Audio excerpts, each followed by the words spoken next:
Hey guys, my name is Matt Johnson, and I have good news because today, finally, I'm making a review about the DJI Mavic Pro.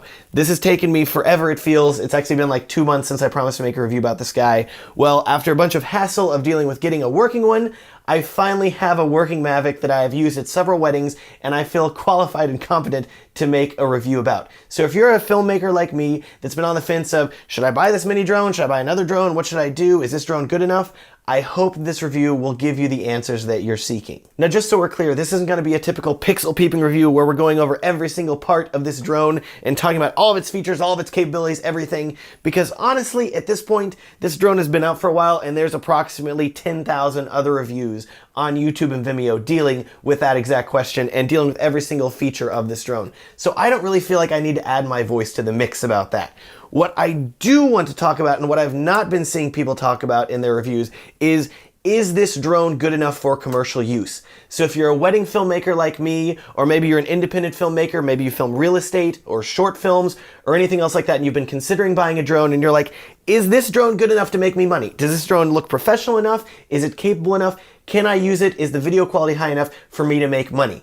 That's what I want to talk about today. Or maybe you're also like me and you already have a drone. Maybe you already have 2 drones. Maybe you have a drone addiction and a drone fleet. I may be one of those people. Well, then you're wondering, is this drone good enough for me to add to my fleet? What makes this drone better than the Phantom series or the Inspire series? Do I really need another drone? The answer to that question is yes, you always need another drone. But specifically here, let's talk about whether you need this drone. So that's what we're going to be talking about in my review today. Now I'm going to spoil the end of this review right now and say that yes, the Mavic Pro is a great addition whether you are purchasing your first drone or you are adding it to your fleet of drones for commercial use. But if you want to know why that is, you're going to have to watch the rest of this review. So let's jump right into it. I'm going to start this review off in kind of a weird place because I'm going to talk to you about my buying experience of this drone, which I realize is kind of a weird thing to talk about in a review, but once I tell you my story, you'll be like, oh, that's really important. Thank you for telling me that, Matt. That's really great. So I purchased this drone the day after it was announced. As soon as it was announced in mid-September, they went up for pre-order. I foolishly waited for a day because I was kind of tempted by the GoPro Karma, and then I was like, what am I thinking? This is dumb. I should buy the DJI. So the next day, I pre-ordered it, and I pre-ordered it through Mass Drop, an online company that does like group buys. So they save $200, and I'm like, hey, if I can get this drone for $200 cheaper, I'm going to do it. Well, that came with the caveat that it was not going to be shipped super quickly. So I was thinking, and they were promising, oh, into November, you'll get it. And that turned into December. And then by mid-January, I was getting no communication from the company. And they're like, hey, the drone will come eventually. And I'm like, I want to fly this thing and use it. Other people are doing that. I want to do the same thing. So I canceled my pre-order with Mass Drop, and I looked around and I saw that Newegg was shipping within 5 business days, saying, hey, we'll get your drone to you really quick. And I said, I love that idea. I want to get this thing. So I ordered, and it came in the mail within 5 days. I was like, my beautiful Mavic's here. I'm so happy. It's wonderful.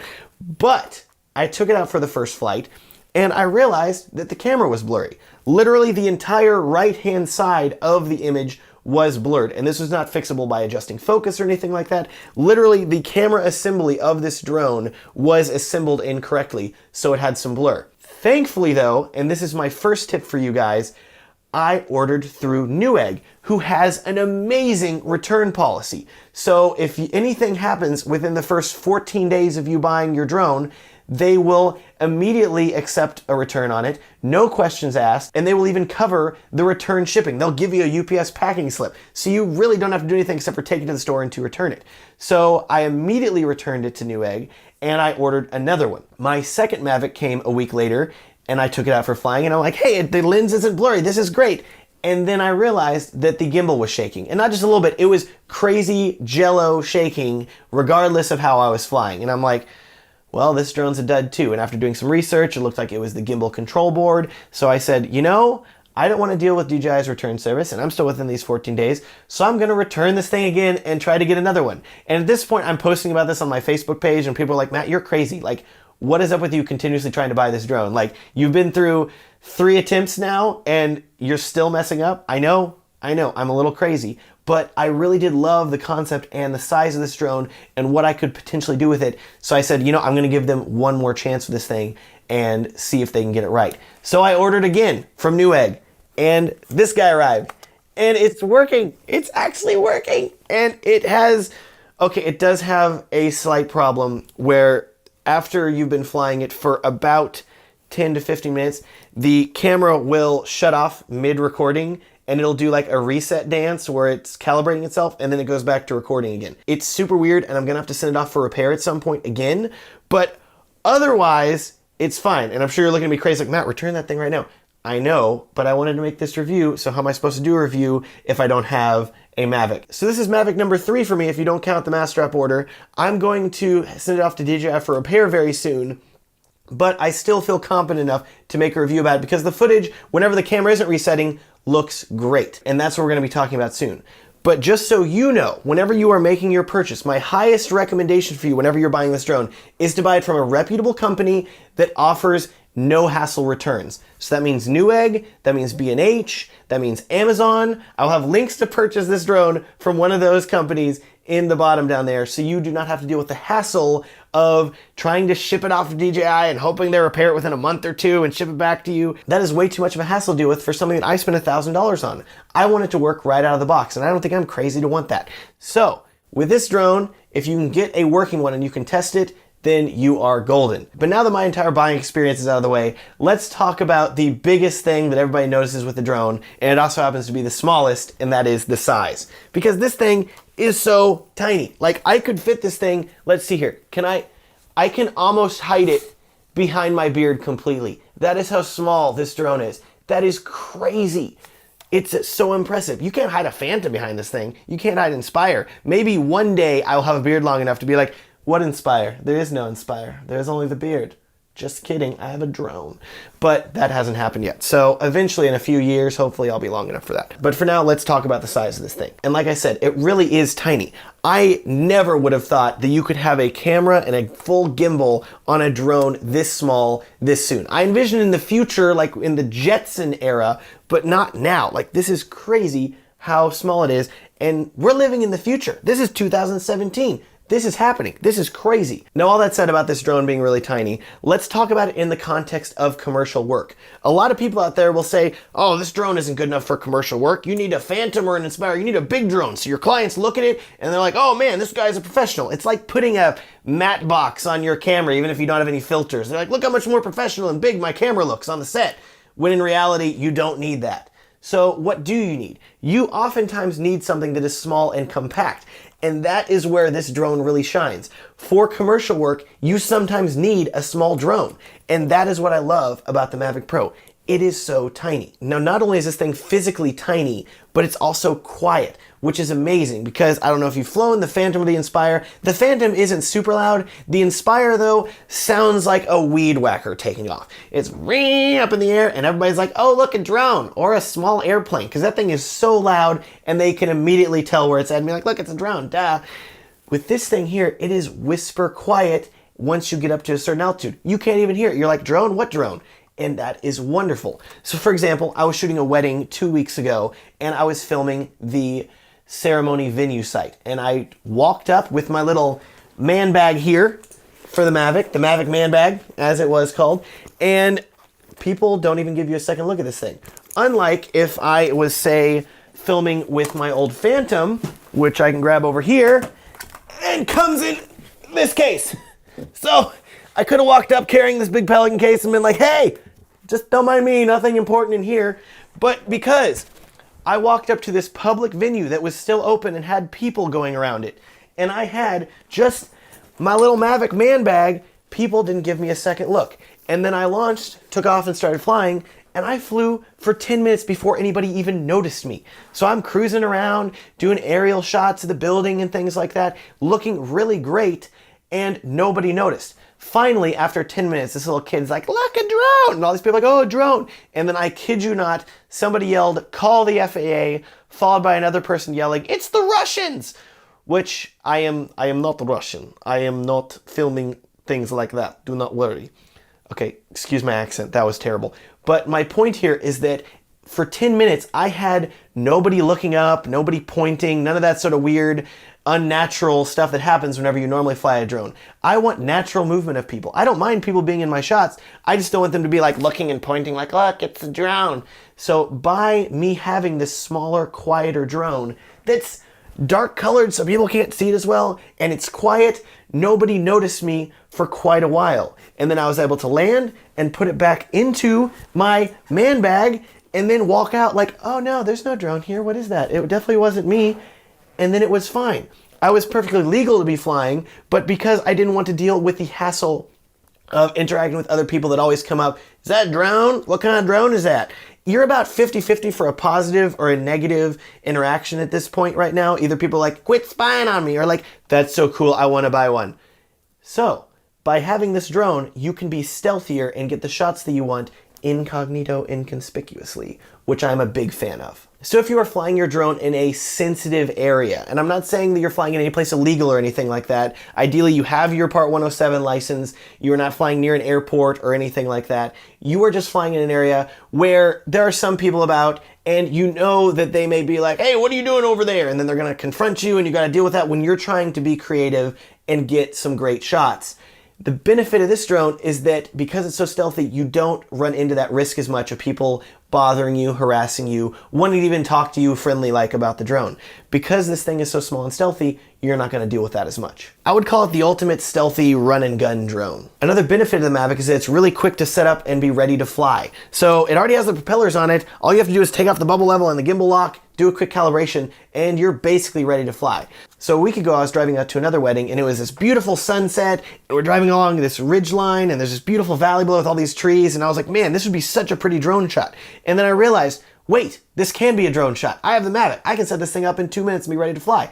So I told my wife, hey, I'm gonna pull over. So we stopped in a little rest area, and I launched the drone in 2 minutes, and I was getting some beautiful footage of the sunset, which wasn't for any commercial project, but it was just super pretty and cool. And what I want you to think about is that if you're filming a wedding or another commercial event where you don't have a lot of time and you say, man, that'd be a cool drone shot, you can set this thing up within 2 minutes and be ready to get that drone shot. You're not taking out your Phantom case here and pulling out the drone and like doing the latches and taking out the propellers and then getting it all ready to fly. No, this thing is already ready to fly so quickly and so efficiently. And oftentimes when you're filming run and gun events like a wedding, that is the difference between getting the shot and missing the shot. And I prefer to always get the shot if I can. On to build quality. And you may think this drone is cheaply made because it's small and made of plastic, but this thing is honestly built like a tank. It's quite dense feeling for how small it is, and it has a nice sturdy feel in the hand. Honestly, the weakest part of it is the gimbal, but because it has the protector and the guard, you really don't have to worry about it breaking. And you can tell the DJI put a lot of thought into you being able to throw this thing into a bag with you while you're traveling and not worry about it being damaged or broken. The remote for the Mavic is really solid too. This thing honestly looks more like a video game controller than an actual remote, which is actually really great for that incognito feel. So 2 weeks ago, I was filming another wedding and I needed to get some shots of the groomsmen driving on a go-kart track. And so I said, well, I want to get some aerial video. So I launched from a gas station that was really close to the go-kart track. And I set up my Mavic, got it flying. It took off across this field. And about this point, the owner of the gas station came out to like throw some trash away. And I was like, oh no, he's gonna see me. And then he looked at me and he just waved friendly and walked back inside. And I'm like, well, he didn't see the drone. And for me holding this thing with my phone here, honestly, it looks kind of like I'm playing a video game or something like that, like just playing a game. He probably thought I was one of those, you know, whippersnappers playing Pokemon Go or something like that, catching a Pikachu. So honestly, he didn't interrupt me at all and he didn't care. So even the remote controller is doing a good job in keeping you incognito whenever you're flying. Now on to the big one, image quality. And I'm sure a lot of you are like, Matt, I've been reading about this drone online and the stuff I read said that the build quality is beautiful, but the camera sucks. This thing is terrible and it should not be purchased. I should buy a Phantom or an Inspire.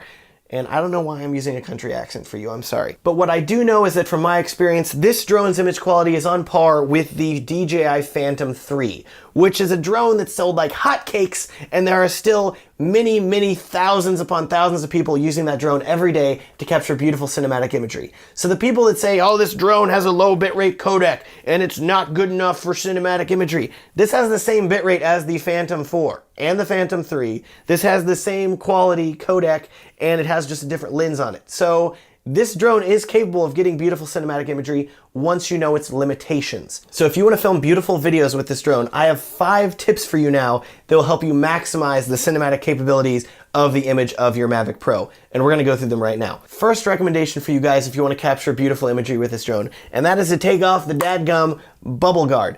I have read way too many comments online of people saying, should I leave this on? I'm gonna leave it on. No, because this guy is not made for you to film through. You can see the reflections on it. You can see that it's a piece of plastic. And whenever you are introducing another piece of plastic in front of this camera, you're gonna end up with flaring, you're gonna end up with not as sharp of an image, and it's not gonna look as good. So why would you fly with this thing on unless you're in like a snowstorm, which you probably shouldn't be flying anyways if it's a snowstorm, let's just be honest. So take this guy off. Second recommendation for you is to begin shooting in the D-Log picture profile. And I know up till about a month ago, everybody was like, don't shoot in D-Log, it's terrible, it's way too compressed, it looks awful, it's way too much work to grade, don't bother with it, shoot in D-Cinelike, or shoot in Art, or any of these other options.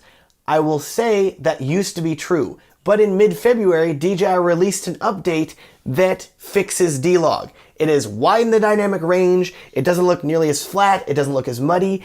It can result in some truly beautiful images if you do a little bit of grading. And I hear you saying, Matt, I don't want to grade my image. I just want to shoot it direct out of camera and then put it on YouTube, and I don't want to have to deal with any sort of color grading. What I will say to you about that is that if you shoot in D-Log, you will have a wider dynamic range and more room to adjust your image in post. So I would highly recommend doing it even if it takes a little bit more work. Also, you can just slap a LUT on it and that will bring it back to a pretty look without you really needing to do a ton of work. For me, because I shoot with the Sony a7S II, which I have a review about, which I'll put a link up there in the corner and down in the description, and because I use a flat picture profile whenever I'm shooting with it, which I also have a video about, which will be up here and in the description, I prefer to shoot with a flat image. That way I can match all of my cameras more easily. So having the ability to shoot with a flat image on the Mavic is going to enable me to match the Mavic camera more closely to my a7S II camera without any issues. Now I am planning on making 2 more videos about this in the future. One of them about my exact picture profile settings that I use with the Mavic, another about exactly how I grade my Mavic footage. But for now, because I'm still testing that and this drone is still really new to me, I don't feel comfortable just making a video and being like, here you go, hope it looks good, if I'm not really confident in how it looks. So once I do that, you can expect 2 more videos about that in the future at some point. Moving on, third recommendation for you guys to get better cinematic imagery out of this drone, and that is to purchase some ND filters for your drone. In my case, I've purchased the Polar Pro Cinema Series Vivid with Polarizer filters, and they have been great. They come in ND4, ND8, and ND16, and they're gonna do 2 things for you. First, the polarizer is gonna make all of the greens and the blues pop because it's gonna remove a lot of reflections from your image, and your colors are gonna look way better. And this drone needs all the help that it can get. The second thing that it's gonna do is that it's going to enable you to stop down your shutter speed so that it is double your frame rate. So for me, I'm usually shooting in 4K at 30 frames per second, so I want my shutter speed to ideally be at 1/60th of a second, which is gonna give me the best motion blur for my image. And you can say, well, Matt, I can just crank it up to 1,000. I don't need those things. I can tell you that to the human eye, the motion blur will look more pleasing at 1/60th than it will at 1/1000th. Just because of the way that the camera captures the images. You can look at examples yourself and make your own decision, but for me, I think that that is a great reason to purchase ND filters. I will also have links to the Polar Pro ND filters that I purchased and love down in the description of this video. Fourth recommendation for you guys, and a lot of you are gonna be duh, but shoot in 4K with this drone, because that will maximize your bitrate and your image is gonna look its best. You can always scale down to 1080p if you want to. I will say though that after testing, shooting just 1080p in this drone does not have a high enough bitrate. Once you start shooting trees or leaves or anything with any detail at all, the image is really gonna start falling apart. So I'd highly recommend shooting in 4K and scaling down to 1080p if you need to, or keeping it in 4K ideally, because hey, 4K is the future and it looks beautiful. My 5th and final recommendation for you guys, and a lot of you are gonna be like, well duh, Matt, but I have to say it, is I would not recommend shooting with this drone at night. And I realize that if you are a Part 107 commercially licensed drone operator, you're not legally allowed to fly at night without a waiver anyways. But for those of you that want to attempt flying at night with this drone, I will say that the camera and image quality do not hold up well, even if you're like, well, I got some street lights and I want to get the cars. it's not gonna look that good because the image falls apart and it does not have that low light capability that you're looking for to really be able to crank up that ISO without the image falling apart. I'm sorry, if they could mount the A7S II to this thing somehow, just dangling, like taped on, I would fly it. It'd look beautiful, it'd be amazing, but this drone cannot handle that.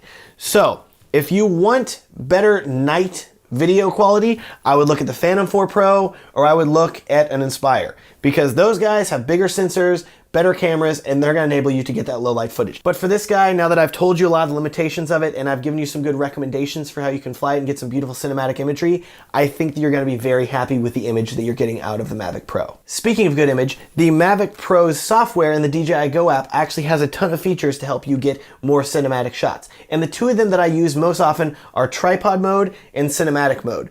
Tripod mode will slow down all of your movement of the drone to just creepy, crawly speeds. But the benefit of that is that if you're flying in an enclosed space or under some trees or in a forest or you're worried about hitting something, it will move very slowly and enable you to get some beautiful shots at a very slow speed. It's also really helpful, I've heard, for filming drone time lapses, which I've not had a chance to experiment with, but I will soon, I promise you. The second mode that I use, cinematic mode, does not slow down the drone as much as tripod mode. It's not going to be creeping around. What it will do is that it slows down the rotation of the drone and it provides a smoother ramp for whenever you are accelerating the drone and slowing the drone. So the benefit of that is that say that you're following the wedding couple as they're walking through a field and you're like, this is a beautiful drone shot, and then they stop suddenly. If you stop the drone suddenly, it's gonna go and they'll just kind of stop and the image doesn't look as pretty. But with cinematic mode, you stop and you let go of the sticks, and instead of it just going, it will gently come to a stop. The benefit of that is that your image now has just a beautiful cinematic slowdown without you needing to do anything. The con of that can be if you're flying in that mode and you're like, a tree! And then you're like frantically trying to take it back, the drone will be like, gently float into the tree. And you'll be like, no! So be aware of the pros and cons of cinematic mode. I use those two modes extensively. I have not experimented a ton with the other modes, so I'm not going to touch them in this review. And like I said, there are 1,000 other reviews going through all the modes on YouTube, so you can watch those if you want. But for me, if you're wanting good cinematic imagery, the tripod mode and the cinematic mode will get you some great images. Alrighty, last thing we're going to talk about in this review, and that is battery life. Specifically, how long do these guys last whenever you're flying? Depending on things like wind and your flight speed and how acrobatic you're getting with your maneuvers, I would expect 20 to 25 minutes per battery charge. Especially if you are stopping at 30%, which I would recommend, and then returning to home and putting another battery in. That 20 to 25 minutes is plenty of time for you to stop, take out the drone, and get some beautiful cinematic shots of a wedding venue or anything else that you want to film for that matter. That said, flying a drone is addictive, and I would definitely recommend buying the DJI Fly More combo of this drone, which comes with 3 batteries, the beautiful man purse, and a battery charging hub, which is honestly one of my favorite things ever. Because before, with my Phantom 2, if I wanted to charge my batteries before a wedding day, I would need to charge each one individually. And yes, sometimes I would forget, which would lead me to needing to set my alarm in the middle of the night to swap batteries. So wake up at 3 a.m., that battery's charged, plug another in, go back to sleep immediately. Wake up again, do the same thing. It sucked. So by this thing having a charging hub where I can charge up to 4 batteries in a row. It will not charge them all at the same time, unfortunately, but it will charge them in sequence. So the highest charged one will be charged, then the less charged one, then the less charged one, all around until they're all 4 charged. So that will save you a ton of time if you set it up the night before a wedding or the night before a video shoot. And whenever you wake up, all of your batteries will be charged. Total lifesaver. So with all that said, it's time for conclusion of this review. And I hope that everything I've said at this point has helped answer the 2 questions I asked at the beginning. Namely, is this drone good enough for commercial use? Yes, I totally believe so. And is this drone worth purchasing if you've already owned a Phantom or an Inspire?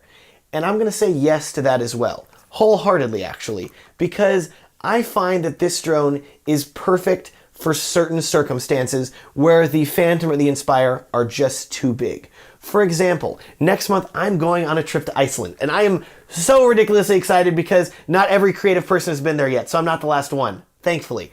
But I want to bring a drone, and my choice is either to go to the airport and check this case and put my Phantom 2 inside it, or cut the foam and carry my Phantom 4 Pro, or I can just bring this guy and take it in my carry-on with my A7S II, with my lenses and all my clothes in a backpack. I can have a drone with me ready to go at any time. And I don't have to worry about checking it and dealing with travel issues and it getting lost or anything like that. This drone can stay with me, which makes me so happy. So if you are a traveling filmmaker and say that you go and film a lot of destination weddings, or you travel a lot for work and you're filming a lot of aerial video in a lot of different places, and you don't have time to strap down and bring all the big gear, this drone is an amazing run and gun drone for whenever you need to get quick shots that still look really good under the proper conditions. On top of all that, and like I said earlier, because the size of this drone is so small, it's unintimidating. Unlike the Inspire, where you take off and somebody looks at you and is like, hey, that guy's flying a drone, looks like he's commercial. Let's go see if he has a permit. Let's call the cops. You don't have to deal with that with this drone nearly as often because it is so small and compact. People look at it, oh, it's just a toy. He's just having fun. They don't know that you're capturing professional, beautiful cinematic imagery, and they don't need to know because it's not their business. But with this drone, you're not going to be harassed as much by the public, hopefully. So I hope you can see now that drones are kind of like Lay's potato chips, and that their slogan is you can't have just one. And I think that totally applies to drones as well, because honestly, there are now drones for different use case scenarios. Before, if you were starting out, you'd buy a Phantom because that's the best drone and it's the best starter drone, so buy that and you'll be happy. And then once you have a big shoot and maybe you need raw video or something like that, buy an Inspire and then you have your two drones and you're happy. But now the Mavic is here. And so if you are a traveling filmmaker and you want something smaller footprint where you're not getting harassed by people, then use the Mavic. But if you need better image quality, buy a Phantom 4 Pro. And if you need raw video, buy an Inspire. Now you have 3 tiers to jump from. And I think that's really cool. I'm so happy that it's now perfectly acceptable to own an entire fleet of drones. Buy the Phantom 4 Pro and the Inspire 2 for their beautiful image quality, and buy the Mavic Pro for its incredible size. And if you don't know which one to buy all 3. I'm just kidding, you don't have to buy all 3. And honestly, I would say that if you are starting out as a filmmaker and you're like, Matt, which drone should I buy? I haven't bought a drone before. Buy the Phantom 4 Pro. It's $1,500, so it's gonna cost you a bit more than the Mavic, but the image quality is so good on that drone. I just got mine last week, and I love it. And I will probably do a review about that at some point. If you guys want one, let me know. You can leave a comment.